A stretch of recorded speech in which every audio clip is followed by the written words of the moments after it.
This tutorial will be showing you nesting video clips in Capcut PC online free video editing software completely for free. If this helped, drop a like, share the video, and subscribe for more. Presets and effects for life, click the link down below and enjoy the tutorial. Once your timeline has been opened up, in this case I have a video clip, second video clip, third video clip, fourth, and a fifth video clip that we would want to nest or nesting in Capcut PC completely for free. Now basically I want all of these video clips to be one instead of be multiple clips, right? So that I can freely drag like so. Basically I kind of already showed you, basically click on your video timeline, hold, drag like so, right click, and click the option where it says group or Control G on your keyboard.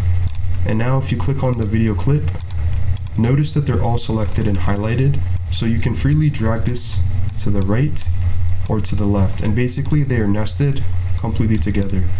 Another way you can do this, which is much easier in my opinion, is click, hold, select all your video clips, right click, and then click this option which is above group, which is create compound clip.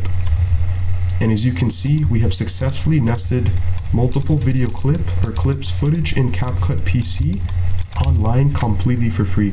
Again, if this helped you, drop a like, share the video, subscribe.